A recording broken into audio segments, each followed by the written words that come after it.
Bom dia. Começo com um pigarro da manhã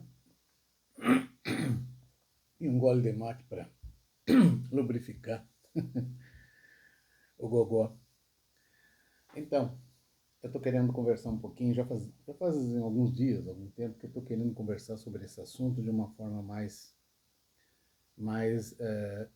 ampla, né? Eu tenho largado algumas coisas, mas eu quero conversar mais de perto sobre isso aí. Eu tenho singelos 66 anos de idade e eu fui eu fui alfabetizado, se é que se pode dizer assim, por volta entre 3 e 4 anos de idade.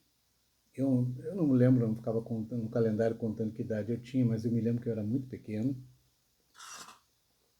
Eu fui alfabetizado por uma tia-avó, irmã da minha avó Maria Elisa, chamada Maria José, que a gente chamava ela de Tia Zezé. Toda Maria José é Tia Zezé. Tia Zezé é uma pessoa muito querida que eu guardo no coração até hoje. E eu espero encontrá-la quando,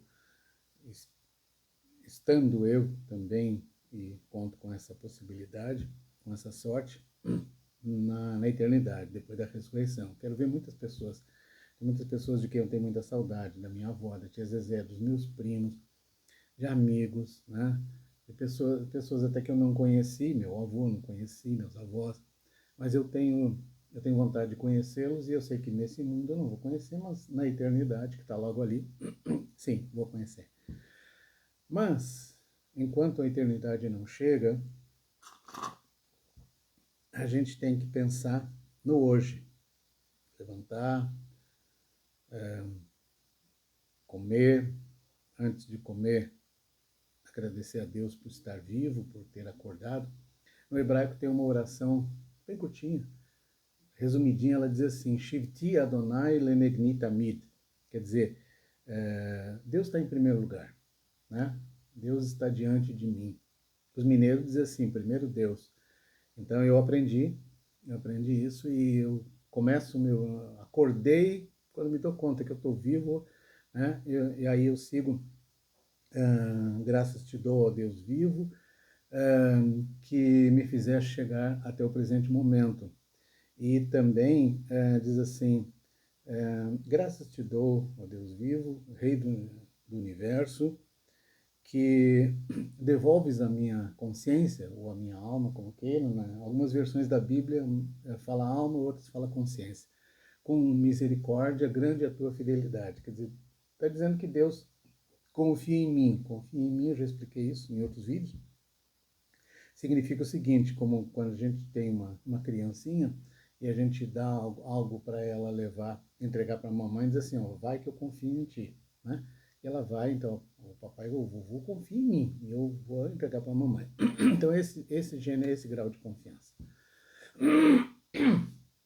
Mas, começando o assunto, eu quero falar sobre, vamos começar sobre as coisas que estão causando perplexidade às nações. Está na Bíblia isso, tá? Está na Bíblia, a chamada perplexidade das nações. O que é perplexidade? É uma palavra para mim difícil de pronunciar, porque como eu tenho esse lado travado, né, e o parte do olho travado pelo AVC, então algumas palavras, elas, se vocês observarem, eu mexo esse lado, esse aqui fica quase inerte, né? Então, perplexidade, palavras mais difíceis, eu tenho que fazer um esforço um pouco maior, mas eu faço. Então, falando sobre a perplexidade das nações, significa o seguinte: perplexidade é quando eu vejo alguma coisa acontecendo, eu sei que é algo excepcional e eu não sei o que fazer. Eu não tenho resposta. Pode ser uma coisa boa, pode ser uma coisa ruim. Atualmente nós estamos mais na fase das coisas que nos apavoram, né? Então hoje, por exemplo, eu vi um videozinho, eu costumo de manhã, pela manhã, depois das minhas orações e tal, vou lá, preparo o meu chimarrão, né?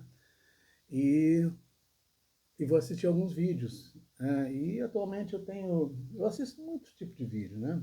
Desde os políticos, os sensacionalistas, os não sensacionalistas, mas eu opto por vídeos de teor religioso. Eu quero alimentar meu espírito, eu quero alimentar meu conhecimento.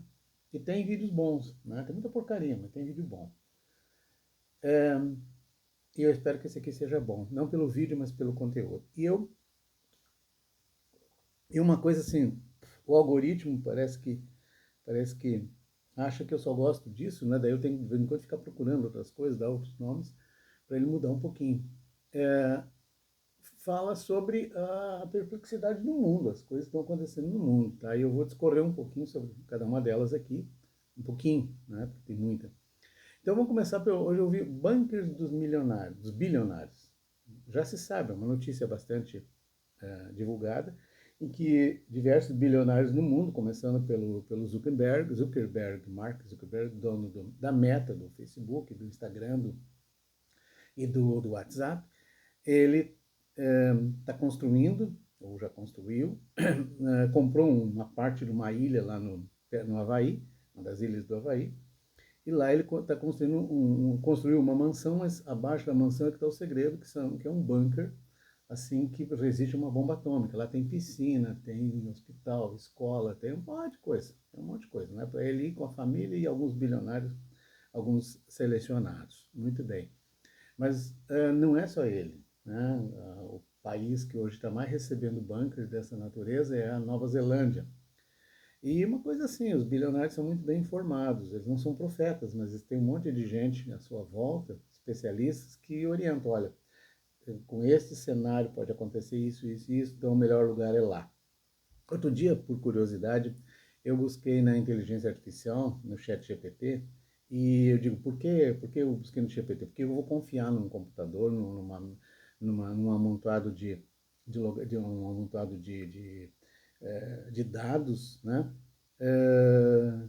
Alguma coisa no sentido espiritual. Não, na verdade eu não vou confiar nele. O que acontece é o seguinte, as pessoas confundem muito a inteligência artificial com... Você não está conversando com uma pessoa real. O que você está fazendo é aquilo que você fazia no tempo da biblioteca. Tinha uma dúvida, eu, por exemplo, eu escrevi um ensaio, vamos chamar assim, se eu fosse universitário, seria uma tese, mas não é.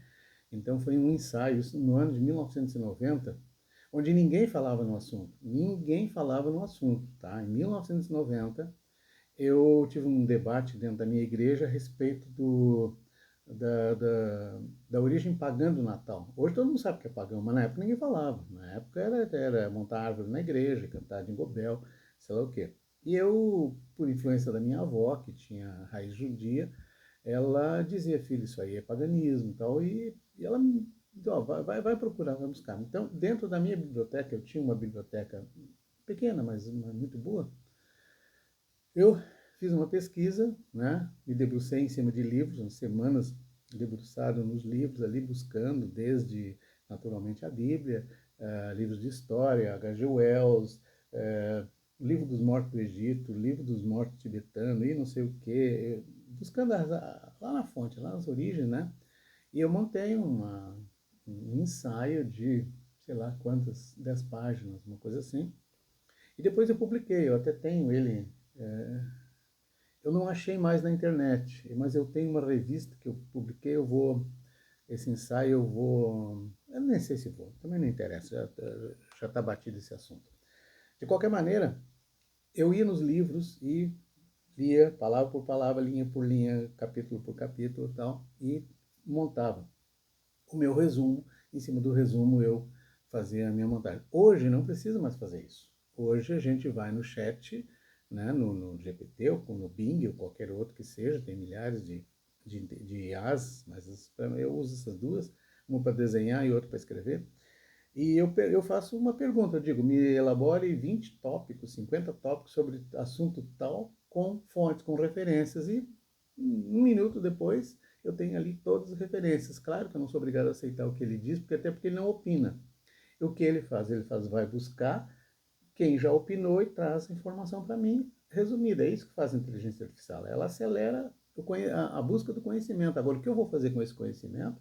Aí depende de mim, depende da minha capacidade de discernimento e assim por diante. Aliás, tem gente achando que eu estou ficando louco, porque de repente, e não é tão de repente assim, é só pegar minhas postagens mais antigas, que eu começo a falar na volta de Jesus, na vinda do Messias, no, em acontecimentos e voltado para a religião. Depois esse cara enlouqueceu. Quer dizer, quando a pessoa tem percepção de que algo grave está acontecendo e ele tenta fazer uma mudança espiritual, começando por ele mesmo, no meu caso por mim, é, bem, eu acho que a ideia de loucura é uma coisa que ainda não me alcançou. Quem sabe alcança um dia, mas hoje ainda não. Tá?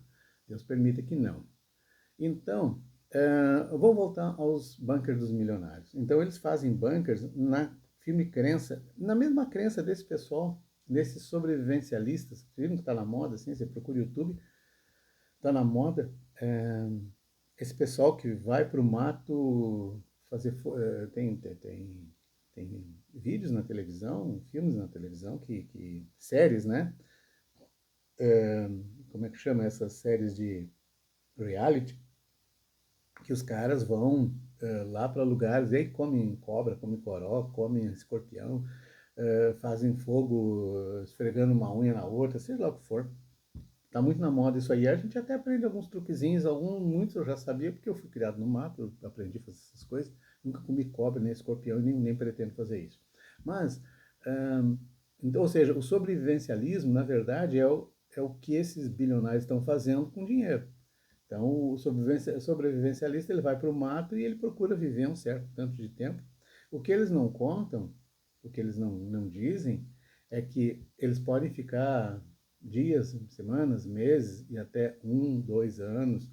Depois disso aí, eles voltam para a cidade, não aguentam mais, enlouquecem, né? Porque até o mato enlouquece. Quem não nasceu lá, quem não viveu lá, ele não é tão gentil, tão amigável assim, não. Esquecem de dizer que no mato tem serpentes, tem animais peçonhentos, tem animais perigosos, tem ribanceiras, tem lugares assim que você entra num beco sem saída, não consegue voltar e não consegue ir adiante. Então, assim, não é tão bonito assim, não. Eu gosto do mato, mas eu gosto do mato porque eu posso olhar, posso dar uma voltinha e voltar, né? Eu jamais iria ao mato sem um caminho de volta, sem saber para onde estou indo, né? Então, só que isso está acontecendo. Então, todos acreditam na mesma coisa, né? Quando a coisa piorar, eu vou me enfiar no mato, eu vou me enfiar num bunker, eu vou me enfiar num buraco, né, sem fundo e ninguém vai me achar. A questão não é ninguém vai me achar. Vai fazer isso aí para quê? Medo de morrer? Olha, o cara pode ter um infarto e morrer. O cara pode ter, sei lá, é, é, é muito mais difícil continuar vivo que morrer. As condições para morrer são enormes. No dia a dia, o cara pode ser atropelado, enfim, tem milhões de maneiras de morrer. Então o cara vai se enfiar lá num buraco desse aí, ficar sozinho, né? E eu tô salvo, o mundo que se exploda, eu tô salvo aqui, tem comida para viver até morrer, até envelhecer. Ele vai morrer de tédio, vai morrer de depressão, ele vai. Ah, não, mas eu tenho medicamento, o fígado vai atacar o fígado e assim por diante. Então, as soluções humanas são muito estranhas e são muito ineficazes. Tudo bem, o dinheiro é deles, gastam como eles quiserem, estão dando emprego, estão comprando insumo, matéria, fazendo a economia girar, façam o que quiserem com o dinheiro deles, tá? Mas não é só de bancos milionários e bilionários que o mundo anuncia o resultado das profecias. Mateus 24 fala claramente, ouvireis falar de guerra, rumores de guerra, né? Fome, peste, doenças, terremoto, epidemias, então, filhos contra pais, pais contra filhos, o amor se esfriará em quase todos, mas isso tudo ainda não é o fim, mas o fim está próximo. Então, assim, nós não estamos no fim, mas, segundo Mateus, o fim está próximo. E como que eu vou demonstrar que o fim está próximo, baseado em Mateus 24 e outras profecias, Apocalipse, Isaías, Jeremias, Miqueias, assim por diante. Com aquilo que eu vou dizer agora, quer dizer, com o que está acontecendo. Vamos começar. Guerras, ou guerras, como quiser falar, tá? E rumores de guerras, tá? Vamos lá. Existe hoje uma teia geográfica de guerras que nós podemos começar. Irã versus Israel. Irã usando seus proxies, Israel apoiado pelos Estados Unidos e pela OTAN e pelos seus poucos aliados, né? um, fazendo uma guerra regional, promovendo a guerra regional, mas que tem assim, o mundo inteiro está de olho lá, porque aí existe um conflito de natureza espiritual que também está ligado àquela região, àquele lugar. Mas vamos seguindo, Ucrânia versus Rússia. Era para ser uma invasão de 3 semanas, conforme práticas da ex-União Soviética e depois da Rússia e do Putin, especialmente. E essa invasão de 3 semanas, essa, né, tomada rápida da Ucrânia em 3 semanas, eles já estão numa guerra de 3 anos. E agora, nos últimos dias, está dando uma inversão lá. A gente não sabe o que vai acontecer, a gente não sabe. O que a gente sabe é, a única certeza que a gente tem é o seguinte: se a Ucrânia vencer essa guerra, o que é vencer essa guerra? A Rússia sair da Ucrânia, tá? A lógica diz assim, tá? A guerra acaba. Depois entram as negociações de paz e ressarcimento financeiro, econômico, e recomposições e tal. Mas se a Rússia sair da Ucrânia, a guerra acaba. Agora, se a Rússia vencer a Ucrânia, derrotar a Ucrânia desaparece. É simples assim. A mesma coisa Israel. Se Israel conseguir eliminar o Hamas, tirar a sombra ruim do Hamas e conseguir neutralizar, ao menos temporariamente, o Hezbollah, o Irã, tá? A guerra dá uma parada, dá uma segurada lá. O ambiente continua perigoso, o ambiente continua delicado, mas a guerra dá uma parada. Tá? Parar não para nunca, quer dizer, encerrar não encerra nunca, mas ela dá uma segurada, dá uma freada. E, agora, se for o contrário, se vencer Israel, Israel é varrido do mapa. É simples assim. Então nós temos duas nações brigando pelas suas vidas, pela sua existência, pela sua liberdade, enfim. Continuando. Então, assim, nós temos a OTAN envolvida nisso tudo. A OTAN é simplesmente o resto do mundo democrático. Né? Mesmo que o Brasil não pertença à OTAN, ele está nos BRICS, tá? Mas assim, ó, ele tem alianças com os Estados Unidos, ele tem alianças com outros países, e não é tão fácil um país que tem aliança com dois lados, mas a aliança militar mais forte é com os Estados Unidos. Então, eu não acredito que o Brasil avance além da retórica e da bobice que se fala por aí.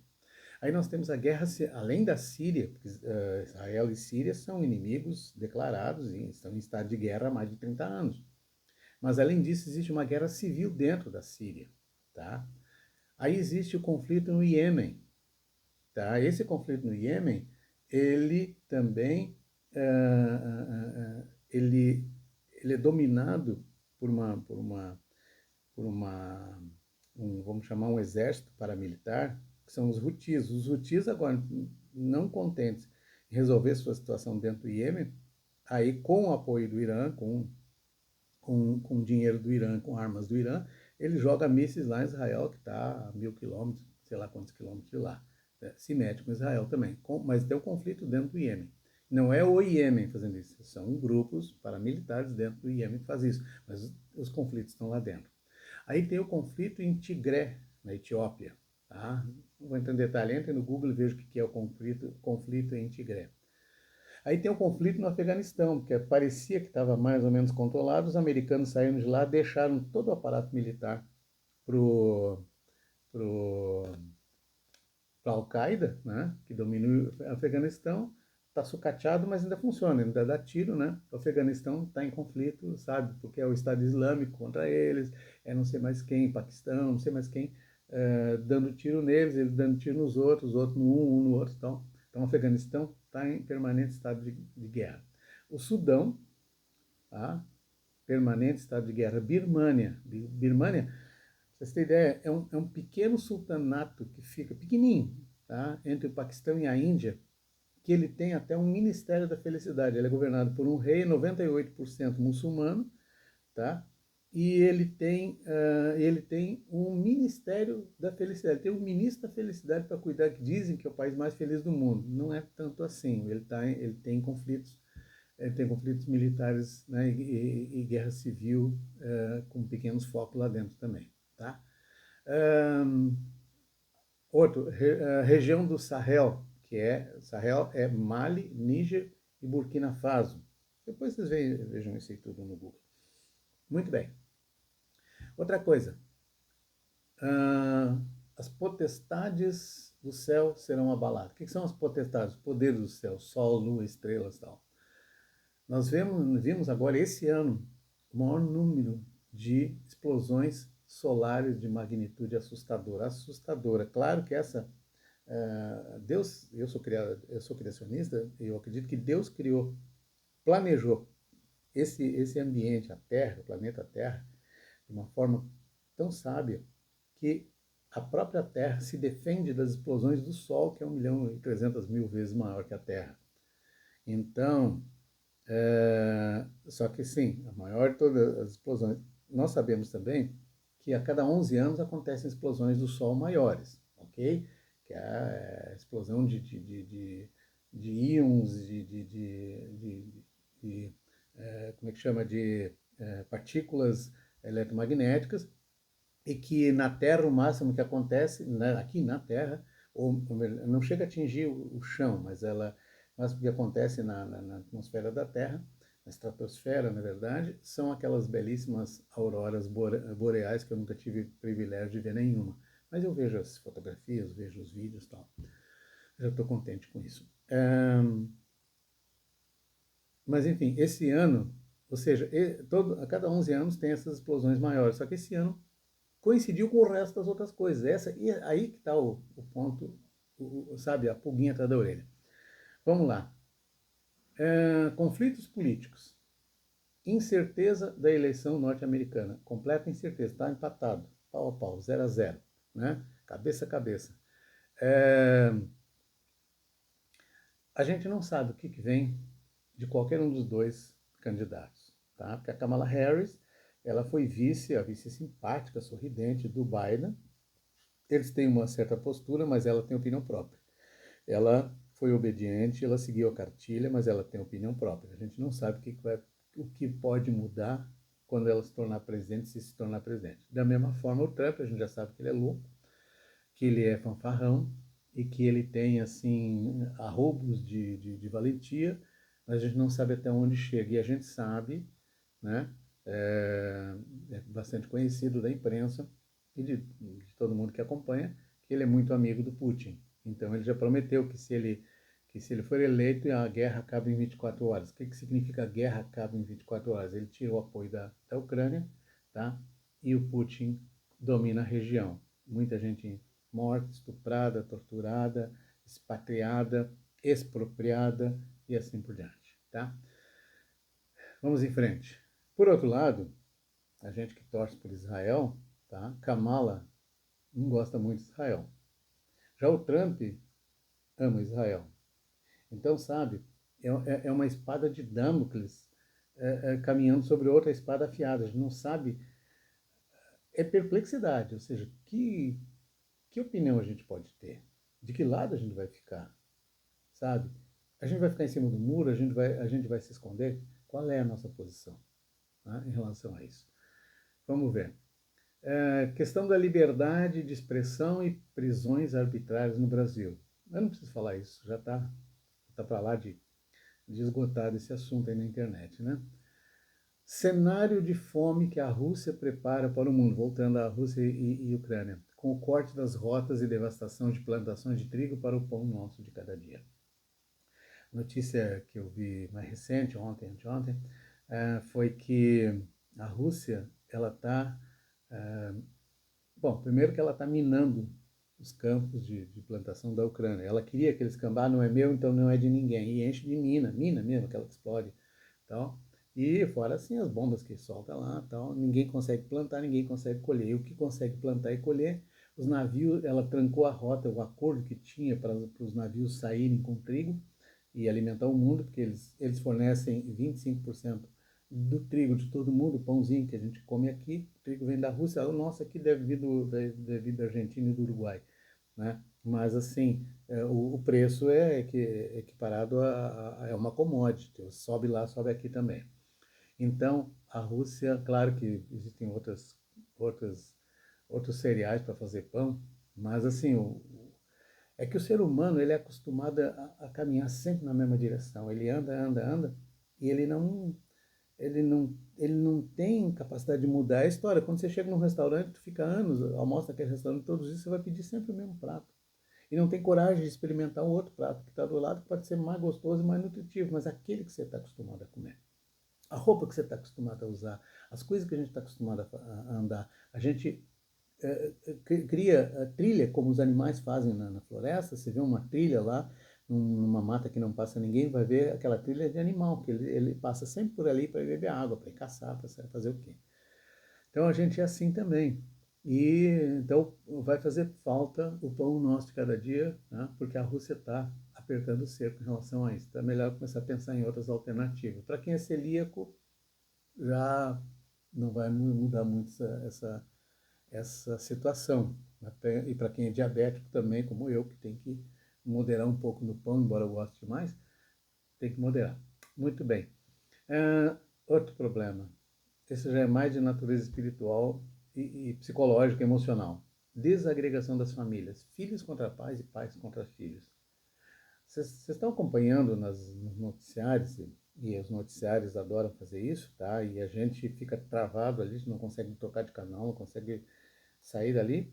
Assim, filho que matou o pai, pai que matou o filho, filho que matou a mãe, sabe? Família se matando, e outras barbaridades, sabe? Tá? Violência contra indefesos, contra mulheres, crianças, idosos, deficientes, tá? Há poucos dias não mostraram alguém que matou um menino autista dentro de uma clínica, torturou até morrer. Um outro, um dependente, um idoso, dependente químico, tá? Foi torturado até morrer dentro de uma clínica que deveria tratar, que deveria cuidar. Então, esse tipo de coisas, ele acontece cada dia mais. Histórias assim, macabras que não é só lá fora, lá no outro lado do mundo. Tem histórias aqui mesmo, perto, cidades perto aqui, de que pai que trancou a esposa, os filhos e as filhas dentro de casa durante muitos anos, abusava das filhas, fazia filhos com elas, tá? E assim por diante. Então ele é pai dos próprios netos, um absurdo. Tem histórias assim, sabe? Enfim, essa é a família. Essa é a família que nós vivemos hoje, tá? E está se destruindo completamente. Inversão de valores e da identidade. Pessoas se identificando como outras, mudança de gênero, mentes perturbadas se identificando como animais, tá? Não estou promovendo nenhum ataque a nenhum tipo de pensamento, de escolha, só estou te dizendo o seguinte: está vendo essa inversão? Está vendo essa inversão? Ah, não, mas durante milhares de anos o ser humano foi assim, nós queremos nos libertar. Eu não estou dizendo que não pode, só estou dizendo que está acontecendo, tá? A mudança de agora, olha bem uma coisa, tem casos, tá, na internet, nas notícias, de pessoas que se identificam como animais. A pessoa, teve um caso aí, o cara, eu sou um gato, eu quero ser tratado como um gato, eu quero me registrar como gato, sabe? Enfim, eu como rato e sei lá o que que faço e tal, né? Então, inversão, mentes perturbadas, mentes deturpadas, tá? Isso é apenas uma face do que nós estamos vendo. Aí a pergunta é, e daí? Como é que eu posso mudar alguma coisa? Eu tenho que sair abraçando árvore, fazendo om, me conectando com o universo? Como é que eu vou me comunicar com o universo, sendo que o universo é feito das mesmas partículas que eu também sou feito, sabe? O que eu vou encontrar? O pessoal, o que nós vamos encontrar lá na outra ponta do universo conhecido? Nós vamos encontrar exatamente o que nós encontramos aqui. E nós somos a outra ponta do universo conhecido para quem está do lado de lá, se é que tem alguém do lado de lá. Então, não tem novidade. O Salomão já dizia o seguinte: não há nada de novo debaixo do sol. Nada de novo. É a mesma coisa. Então, as mesmas partículas que compõem uma estrela são as que compõem as células do meu cabelo, do meu corpo. Então, só que as minhas células não sou eu. Os meus fios de cabelo eu posso arrancar, ó, foi embora. Não sou eu. Eu sou muito mais, eu sou um conjunto muito maior, né? Eu sou uma estrutura, né, que sustenta uma alma, que é sustentada pelo espírito. É interessante, o corpo é sustentado pelo espírito que sustenta a alma, tá? Eu não vou entrar nesse assunto agora. Mas enfim, Qual é a solução disso aí? Né? Pichar muro de escolas, se revoltar, rebelar contra o sistema, né? Difamar pessoas pelas redes. Aliás, você sabe por que o X está causando tanta abstinência, tanta revolta? Por favor, eu não estou defendendo a arbitrariedade do juiz que fez o que fez. Não é a minha, eu não sou advogado, eu não tenho que me meter nesse assunto. Mas agora, vamos pegar o X, né, antigo Twitter. Sabe por que ele está causando tanta abstinência? Porque ele era um esgoto de maledicência, tá? E ele não foi bloqueado por isso, mas por razões políticas. Ele chutou as portas de aço do poder. Mas eu também não vou entrar nesse assunto. Estou apenas demonstrando que os valores não estão invertidos, estão pervertidos, tá? Eu participo de várias redes, eu tenho até porque eu sempre quis divulgar meu trabalho, só quanto mais gente conhecer meu trabalho, mais cliente eu tenho. Também não é assim, não tem tanto cliente assim não. Mas, é, principalmente o X, o Twitter, tá? Eu tinha uma vez por semana, uma vez por mês eu abria só para ver alguma coisa, não tem nada que me interesse. Eu publicava uma coisa minha que era relativa ao trabalho e tocava, mandava embora, não tinha diferença nenhuma na minha vida, tá? Eu usei mais o Facebook, uso muito o LinkedIn, eu tenho quase 10 mil, faltam cento e poucos pessoas para 10 mil contatos. Pô, você sabe o que significa 10 mil contatos diretos no LinkedIn, que eu tenho ali o e-mail da pessoa, em muitos casos o celular, tá? Oportunidades, então, mas agora, só porque o fato de eu ter 10 mil contatos, ou 10 mil oportunidades, ou porque eu saiba o telefone das pessoas, também não vou ficar enchendo o saco das pessoas, né? Não vou ficar incomodando elas. Há 10 mil interesses também que nem sempre são conectados com os meus. Mas quer dizer o seguinte, é uma rede séria. Então eu uso o LinkedIn. Uso o Face, usei mais. Eu cheguei a ter 4 mil, quase 5 mil contatos no Facebook. Um dia eu disse, que tá fazendo essa gente aí? Quem é esse povo? Que isso, quero ficar piruando a minha vida? Levei uns 4, 5 dias, deletei tudo. Fiquei com 200 contatos. Aí depois foi subir, não, peraí um pouquinho, essa pessoa aqui é meu amigo, já foi meu amigo, tá? Eu peço adição ou sou adicionado. Então eu tenho hoje 400 e poucos contatos só no Facebook e não faz falta. Por que que eu guardo o Facebook? Porque eu tenho um arquivo enorme de fotografias ali, né? Eu tenho bastante fotografias ali que eu gosto e deixo lá. Então, a hora que eu precisar de uma foto, eu vou lá no Facebook, estão lá. Armazeno de graça, é uma nuvem gratuita para as minhas imagens. Que mais? O Instagram. Eu nem sei usar o Instagram. Eu sei ali botar uma imagem, mas otimizar ele para, sabe, para render cliente, não sei fazer isso, tá? Outra, TikTok. Meu, que isso? TikTok. TikTok é bom para, faço a menor ideia, para político, para quem. Outra coisa, as pessoas acham que tendo, é, sei lá, 20 milhões de seguidores no TikTok, ele é alguma coisa melhor. Não é nada. Não é nada. Desses 20 milhões, na hora que ele precisar de alguma coisa, são os primeiros, pelo menos 5 milhões disso aí, a hora que ele der uma rateada, 5 milhões já vão chamar ele. Tudo que é nome feio que se possa imaginar. Então, assim, para quê? Para que eu preciso disso? Não preciso disso aí. Tá? Então, é, qual é a minha postura atual? Né? Volta, a pessoa, Paulo enlouqueceu, o cara só fala em religião agora. Não, não falo só em religião, não, falo um monte de coisa. Eu gosto de falar. Engraçado, né? Embora eu seja designer há 50 anos, o que eu menos falo é de design. Eu mostro as coisas que eu faço para dizer o seguinte, se você precisar de alguma coisa parecida, me chame que eu sei fazer. Mas eu não fico falando. Até porque eu acho muito chato papo de designer, né? Eu não gosto de conversar muito com designer. Os meus amigos, assim, de 20 anos atrás, que a gente tinha encontro, eu fiz parte do clube do designer no Brasil, e CNPC, vamos dizer, outros grupos ligados ao design, a gente falava de tudo mesmo de design, a gente falava bobagem, a gente ria, brincava e tal, né? Design, eu não tenho paciência para ficar falando de design, né? Eu faço design, não falo sobre design. Qual é outro assunto? Política? Não, sou louco. Você acha que eu sou doido? Pô? Eu não. Eu falo política da minha cidade, Gramado. Eu não moro em Gramado há 17 anos, mas eu amo Gramado como se eu morasse desde ontem, né?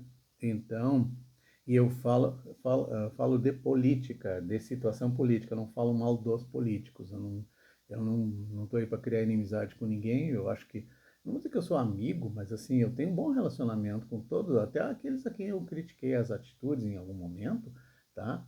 Sempre tiveram espaço no meu blog, nas minhas redes, para fazer a sua, nem eu vou chamar defesa, porque eu nunca fiz acusação, mas enfim, mas assim, a minha política se restringe a isso mesmo. Quando o mundo estava pegando fogo, Brasília pegando fogo, eu não menciono uma palavra. Às vezes eu faço uma piadinha bem leve, entendeu? Que não chega a ninguém, mas eu não me meto em política, não. E olha, eu sou mentor político, tá? Eu presto, nesse momento eu estou prestando uma mentoria política a candidato, mas eu não falo de política por aí. Então, isso é meu trabalho.